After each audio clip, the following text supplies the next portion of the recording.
You prepare the deposit, bond registration cost, the transfer cost, all those sort of things, because it must go to deeds office, all those registrations. For a property that costs around 600,000, like bond registration is around 24,000, as you can see.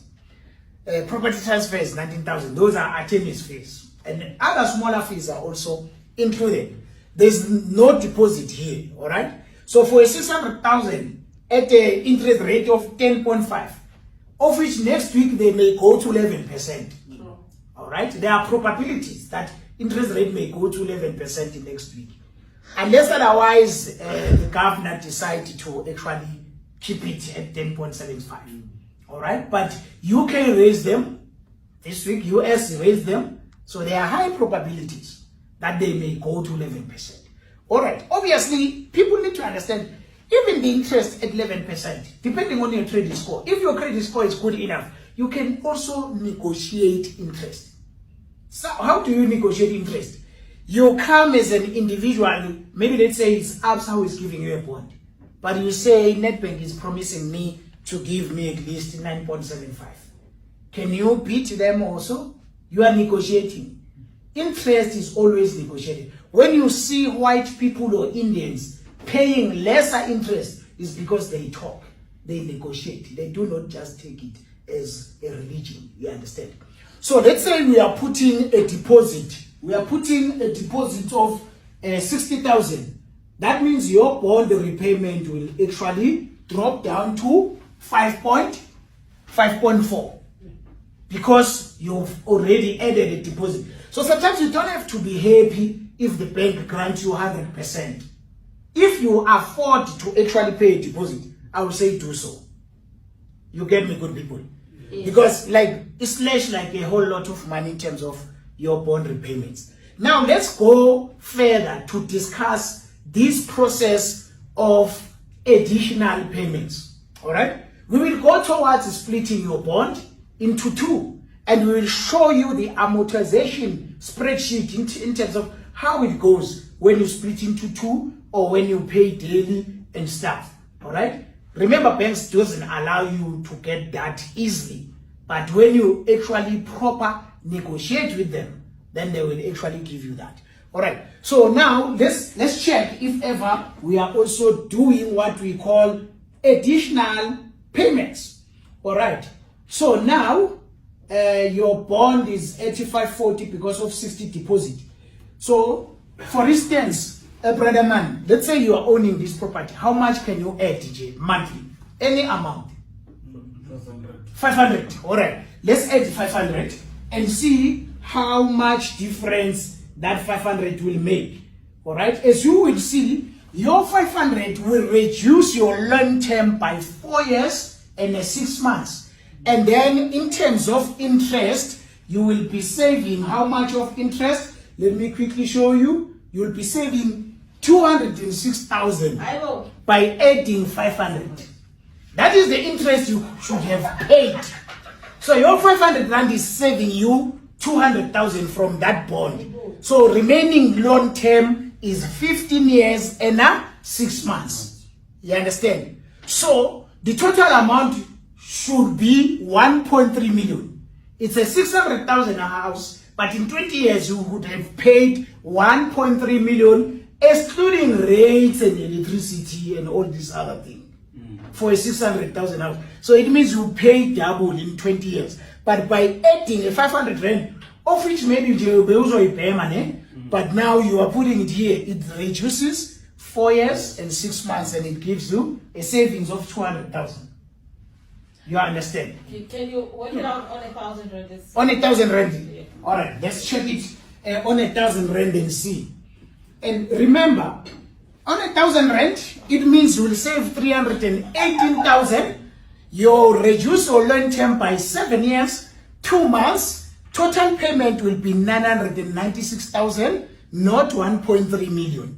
All right. Total interest is reduced to 456,000 from 775,000. So you'll be saving 318 by that additional.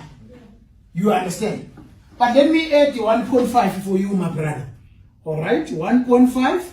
That means You are reducing it by 8 years, 11 months, saving 391,000. You understand? Because in terms of property, interest is added daily. Since interest is added daily, any additional payments you do, it actually helps you to reduce the capital. As it reduces the capital, it also reduces the interest automatically. I hope that is clear, guys. And this is just an online thing for everyone to access. So now when we are explaining this, people think that we are actually taking it from a... No, guys. Besides working in the field, but this is just common sense. And if you have an excess bond, all right, talking about an excess bond, then we are coming back to this part where you can be in a position to, let's say, after, 3 to 4 years, you are seeing that your additionals can now enable you to buy maybe a property in townships. What you will need to do, you are actually withdrawing from your bond because it's an excess, meaning that you can access those funds. When you make a withdrawal, you buy a second property. That means you are buying it cash for rental purposes. So now that rental, excluding cost, that rental, how much you rent in Soweto? Rental like for a house, the normal house in Soweto, the whole one. The area. It depends on the area. But let's put it at about 4.5. 4.5, that's reasonable. That's normal. They say 4.5, you add that 4.5 towards your bond again. Alright? So let me show you. Now you already have the second bond. Now you are adding 4.5 from that rental. Remember, when you withdraw from your excess, it means that all these years that were remaining will increase. But now the advantage is that since you now have 2 properties paying 1 bond, the rental from this property will go to additional monthly payments. You are also still paying as normal, but the rental, you are pushing it here. And when you continually pushing it here, that's 4.5, it can reduce your loan term by 13 years. It means you can finish off your bond in 6 years, 3 months by adding this rental. But the aim is not to finish your bond, is to create wealth. Meaning that maybe after 3 years or so, you also withdraw to buy the third property cash. Meaning that additionally, you will now be putting maybe 7,000 to 9,000 here. It will reduce the term.